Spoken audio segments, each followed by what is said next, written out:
జగన్మోహన్ రెడ్డి గారు 5 సంవత్సరాలు ఒక్క డిఎస్సి ఇలా మనం ఇచ్చాం డిఎస్సి దానిపైన 32 33 కేసులు పెట్టారు వాళ్ళే సుప్రీం కోర్టు వరకు వెళ్లి పోరాడి ఈ రోజు డిఎస్సి పూర్తి చేశాం మనకు ఉపాధ్యాయులు ఆగస్టు మాసంలోనే చేతికి వస్తుంది మాట్లాడాలి చేసిన పనులు చెప్పాలి చేయాల్సింది కూడా బాధ్యతగా చెప్పాలి ఈరోజు పెద్ద ఎత్తున పెట్టుబడులు వస్తున్నాయి ఒక టీసీఎస్ కానివ్వండి కాగ్నిసెంట్ కానివ్వండి ఇవన్నీ మన రాష్ట్రంకి వస్తున్నాయి ప్రాంతానికి పెద్ద ఎత్తున రిఫైనరీ కూడా రాబోతుంది 2-3 సంవత్సరాల్లో మనకి కంపడతాయి ఇవన్నీ ప్రజల్లోకి తీసుకెళ్లాలి ఎందుకంటే ఒక్క అలక వల్ల ఎంత ఇబ్బంది పడ్డామో 5 సంవత్సరాలు మనందరం అనుభవించాం ఒక నరకం అనుభవించాం మనకు బయటికి రానిలా మహిళలు కష్టపడి పనిచేస్తుంటే సోషల్ మీడియాలో పోస్టులు పెట్టారు ట్రోల్ చేశారు మహిళలను అవమానించే విధంగా మాట్లాడారు అందుకే అన్ని గుర్తు పెట్టుకోవాలి మనం మంచి రోజులు వచ్చేసినాయి ఏదో మనం పని చేసుకుంటూ వెళ్తున్నాం అంటే రాబోయే రోజుల్లో చాలా ఇబ్బంది పడతాం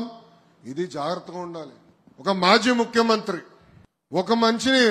పరామర్శించడానికి వెళ్తే 3 చంపాడు కారు కింద పడేసి చంపేశాడు 2వ వ్యక్తి అక్కడికి వెళ్ళేటప్పుడు ఊపిరి ఆడలేక చనిపోయాడు 3వ వ్యక్తి అంబులెన్స్ లో ఇరుక్కుపోయాడు ట్రాఫిక్ జామ్ తో జన సమీకరణ మన చేయలేక కాదు ప్రజలు ఇబ్బంది పడకూడదు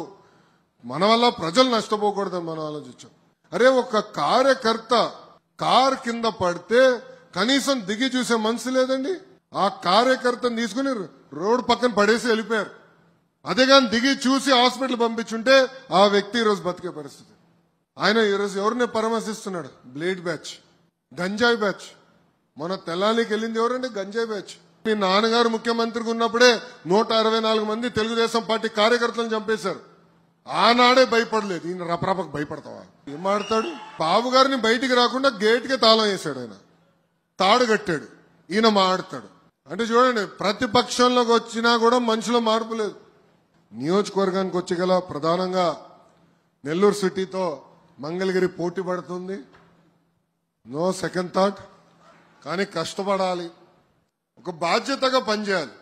ఇది మీ అందరికి ఎందుకు చెప్తున్నానంటే కార్యకర్తలందరికీ ప్రత్యేకంగా ఎందుకు చెప్తున్నానంటే మనందరం ఈరోజు రాజకీయాల్లోకి వచ్చామంటే ఒక మార్పు చేసినానికి వచ్చాం ప్రజలకి సేవ చేసినానికి వచ్చాం మన జీవిత ప్రయాణంలో మనం ఎంతో మందికి సహాయం చేసిన ఒక అధికారంలో ఉన్నప్పుడు 1 సంవత్సరంలో అన్ని పనులు చేయగలుగుతాం అది ఒక పార్టీ గొప్పతనం ఒక వ్యవస్థ గొప్పతనం మై టీడీపీ యాప్ ఉంది ఇప్పుడు మీరు చేస్తున్న ప్రతి కార్యక్రమం ఆ యాప్ లో ఎంటర్ చేయాలి దానికి కారణం కూడా ఒకటే పనిచేసే వాళ్ళకి ఫోటోలు దిగే వాళ్ళ మధ్యన తేడా ఉండాలని మీరే పదే నన్ను కోరారు అందుకే తీసుకొచ్చాం సో ఎవరైతే పని చేస్తారో వాళ్ళని గుర్తించడానికి తీసుకొచ్చాం టెక్నాలజీతో మనందరం అనుసంధానం అవ్వాలి నేర్చుకోవాలి మీరు టెక్నాలజీ అందరూ బాగా వాడతారు కదా సో పార్టీ నుంచి మీకు ఏం తెలియజేయాలని నేరుగా మై టీడీపీ యాప్ ద్వారా తెలియజేస్తాం ఒక పట్టుదల ఒక క్రమశిక్షణతో పనిచేయాలి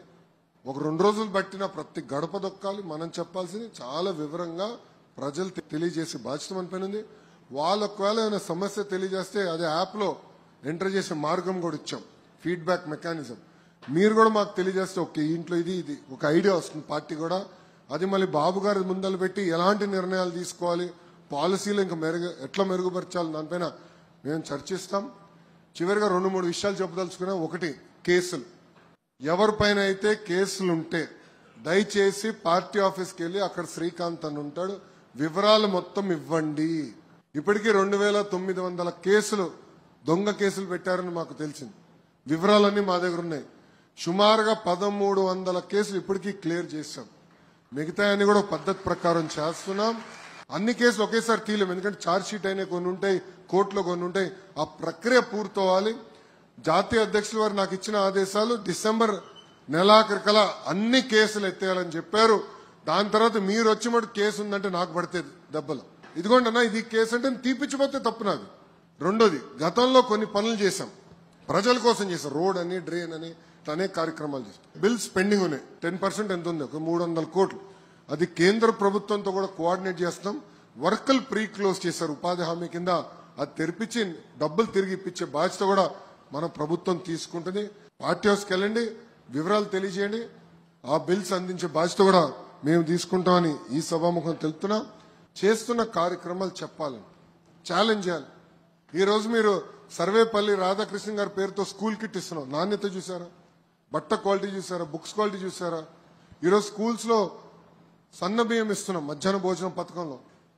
ఇట్లా అద్భుతంగా మనం చేస్తున్నాం కార్యక్రమాలు. చేయక కాదు, చేసినవి చెప్పాలి. చేయాల్సింది ఉంది, అన్ని చేసామని నేను చెప్పట్లేదండి. అందుకే సుపరిపాలనలో తొలి అడుగు అని పేరు పెట్టాం. 151 అయింది. కారణం ఏంటి? అహంకారం. వాళ్ళు మాట్లాడిన విధానం. ప్రజలు మన దగ్గర కోరేది పలకరింపు, ఆప్యాయంగా మాట్లాడాలి. అందరికి నమస్కారం. జై తెలుగుదేశం.